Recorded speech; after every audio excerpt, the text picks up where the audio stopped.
Hello student, today we have to study about the asexual reproduction in multicellular organism. In earlier period we can study asexual reproduction in unicellular organism. There are three types in unicellular organism. First one is binary fission, second one is multiple fission, third one is budding. असे तीन प्रकार आपण पाहिलेले होते. आता आज बघायचं आहे first type is fragmentation. Fragmentation type बघायचं आहे.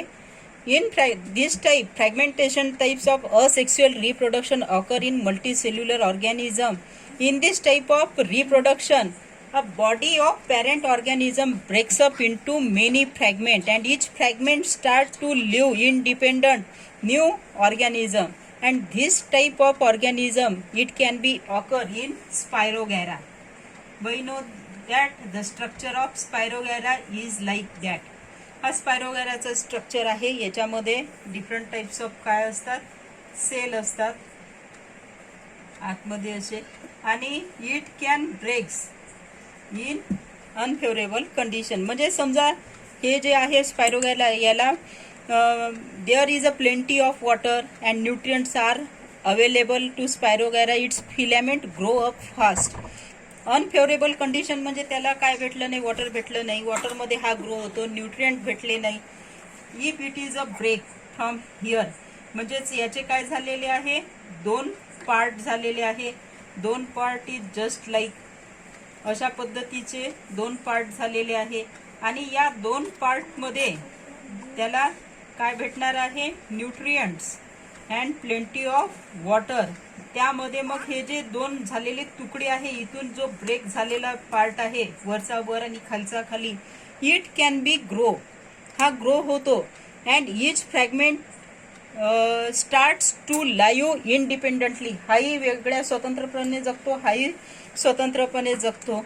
म्हणजे if a body of just like Spirogyra fiber, if a body of cycon breaks up accidentally into fragment, each fragment develops a new cycon. It is a example of Spirogyra. It is example of Spirogyra. Second part is regeneration.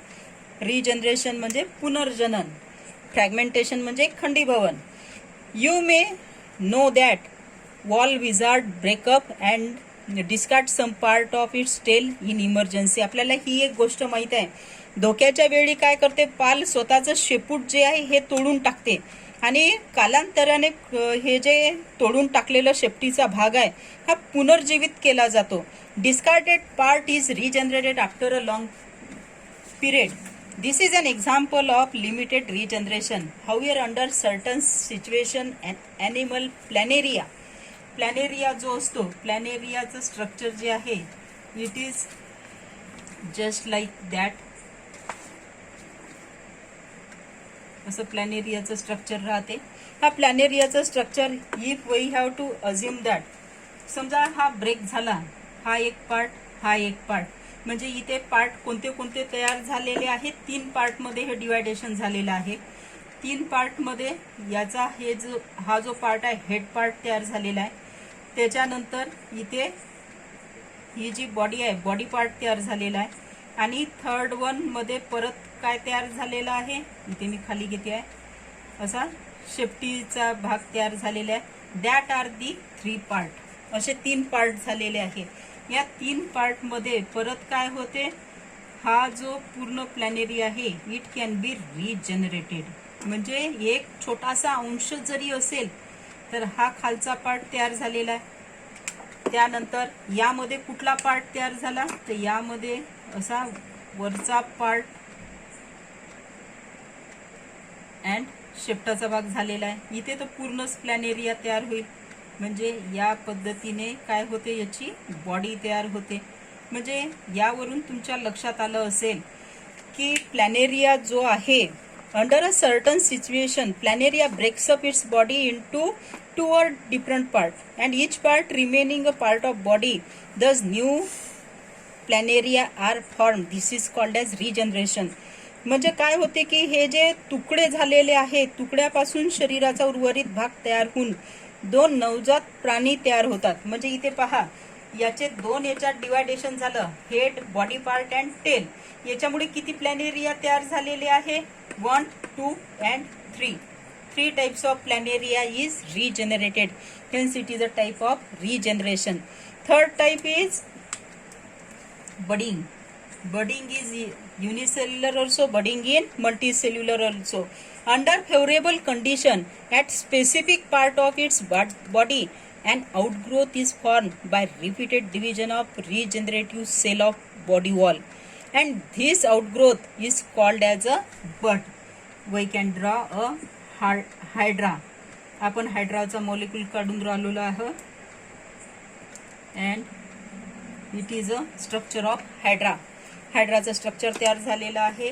There is a outgrowth is develop. Outgrowth develop होते, म्हणजे इथे हळूहळू हळूहळू अशी growth develop होते. आणि ही जी growth झालेली आहे, फायनली काय होते? स्मॉल हायड्रा हा इथे त्या बटमधून असा डेव्हलप होतो. आणि जोपर्यंत हा जो आहे nascent hydra, it is called as a nascent hydra. Nascent hydra develop होऊन राहिलेला आहे, तोपर्यंत याला जे न्यूट्रिएंट पुरवतो तो पॅरेंट्स हायड्रा पुरवतो. म्हणजे parents hydra can provide all the nutrients to nascent hydra. Nascent हायड्राला ते सगळं पुरवतो. आणि at the moment it can break up from the parent hydra. Parent हायड्रापासून हा एक काय होतो? ब्रेक होतो. अँड इट कॅन बी सफर, it can be able, it can be grow independent life. म्हणजे इथे एका हायड्रापासून काय झालेलं आहे? सगळ्यात पहिले बट फॉर्मेशन झालेलं आहे. बट फॉर्मेशन केव्हा झालेलं आहे? अंडर फेवरेबल कंडिशनमध्ये. आणि त्यामध्ये एका बटपासून किती हायड्रा भेटलेले आहे? There are 2 types of hydra are form. Then fourth one is vegetative propagation. In vegetative propagation, reproduction in plant with the help of vegetative parts like root, stem, leaf and bud is called as vegetative reproduction. Vegetative reproduction in potato is performed with the help of eye present in the which are present on the tumor, whereas in bryophyllum it is performed with the help of buds on the leaf margin. Leaf margin वरही असे buds असतात. You can see that the पोटॅटोला इथे काय झालेलं आहे असे पहा. आपण पाहतोच असे बट फॉर्मेशन असतात. दिसत आहे, जिथे मी दाखवत आहे तिथे दिसत आहे. पहा, इथे बट फॉर्मेशन इथे खूप मोठं झालेलं आहे. आणि असा जर पोटॅटो आपण जमिनीमध्ये लावला तर इथे काय होते? रूट फॉर्मेशन होते. याला स्मॉल असे रूट सुद्धा दिसत आहे. तुम्ही घरी सुद्धा पाहू शकता. आपल्या घरी पोटॅटो हा असतो. आणि हा झाला एक्झाम्पल ऑफ व्हेजिटेटिव्ह प्रोपोगेशन. आणि स्वीट पोटॅटो असतो, रताळी वगैरे असतात, किंवा मग आता कंदमुळे असतात, त्यांना मुळं फुटलेले असतात. ते मुळंचा पार्ट जिथे डेव्हलप झाला आहे तो जर जमिनीमध्ये लावला तर तिथे काय होतं? नवीन प्लांटचं फॉर्मेशन होतं. It is called as vegetative propagation. And it is a best example. Potato is the best example. इथे एक्झाम्पलमध्ये मी काय स्वीट पोटॅटो लिहिते आहे. स्वीट पोटॅटो, आणि स्वीट पोटॅटोमध्ये काय येते? रूट फॉर्मेशन येते. आणि त्यानंतर पोटॅटोमध्ये काय येत आहे? तर आईज असतात, बर्ड्स असते. हे 2 पार्ट असतात. Then next one, last one part is spore formation. In spore formation, spore formation कसं करायचं? How it can be develop?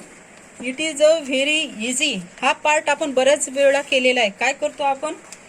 तसं विद्यार्थी दशेत जे असतो तर काही गोष्टी आठवते, काही गोष्टी आठवत नाही. थोडंफार आपण काय होतो? आळशी बनतो.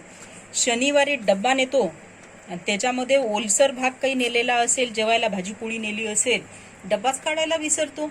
आणि डब्बा काढायला विसरलो की तो डब्बा जेव्हा भरण्याची वेळ येते तेव्हा आई आपल्याला विचारते की डब्बा कुठे आहे. तेव्हा मग आपण डब्बा उघडतो तर त्यामध्ये काय असते? पोळीचा थोडासा तुकडा त्या डब्यामध्ये राहिलेला असते. म्हणजे डब्याचं वातावरण कसं झालेलं असते? ह्युमिड वन झालेलं असते. And fungus will grow on it. म्हणजे त्याच्यामध्ये काय आहे? शनिवारपासून तुम्ही जर ते लक्षात घेतलं तर 2 ते 3 दिवस येऊन राहिलेले आहे. म्हणजेच काय झालेलं आहे? अशी बुरशी तिथे डेव्हलप झाली असते. ॲश कलर डेव्हलप झालेला असतो, कधी कधी ब्लॅक कलर झालेला असतो. मग अशा वेळेस मग ते जे फंगस तिथे झालेले आहे, when fungus can be seen under the compound microscope and we can draw the diagram, then there is a formation of spore. तेव्हा मग तिथे आपल्याला काय दिसते, तर स्पोर फॉर्मेशन दिसते. यामध्ये स्पोर फॉर्मेशनमध्ये इथे rhizoids that is roots for are there. आणि इथे मी एकच काढणार आहे. स्पोर फॉर्मेशन जे आहे तुम्हाला यामध्ये काय फरक आहे ते सांगते. पहिले या पद्धतीचं स्ट्रक्चर असते, त्यानंतर इथे हा सर्क्युलर पार्ट वाढतो, या प्रकारचं स्पोर होते. आणि त्यानंतर हे जे स्पोर आहे इट कॅन ट्रॅव्हल एव्हरीवेअर. म्हणजे कापूस जर घेतला आणि तो जर असा फैलवला, त्याचे कसे तुकडे तुकडे तुकडे तुकडे फैलल्या जाते, तसे ते फैलताना दिसते. म्हणजे आपला हा जो डब्बा असतो, या डब्यामध्ये जो आता भाकरीचा किंवा पोळीचा किंवा ब्रेडचा तुकडा राहिलेला असेल, आणि हा जो तुकडा असतो हा ह्युमिड वन असतो, म्हणजे कसा असतो, ओलसर असतो. पण त्याला हवा न लागल्यामुळे, ऑक्सिजनशी संपर्क न आल्यामुळे there is a fungus develop around the that piece of bhakri और रोटी और सो मेनी सबस्टन्सेस. म्हणून मग इथे काय तयार होऊन राहिलेला आहे. आणि जेव्हा हा पूर्ण डब्बा उघडल्यानंतर, समजा सोमवारी तो डब्बा आपण उघडू, सोमवारी सुट्टी आली तर मंगळवारला डब्बा उघडणार, मंगळवारला पाहू तर डब्बा उघडल्याबरोबर एकदम त्यामध्ये बुरशी दिसते, पूर्ण असं कापसासारखं स्ट्रक्चर दिसते. म्हणजे there is a formation of fungal colony. म्हणजे काय तयार होऊन राहिली, fungal colony. It is all about the asexual reproduction in multicellular organism. In next period we can study about the sexual reproduction in plant. Thank you.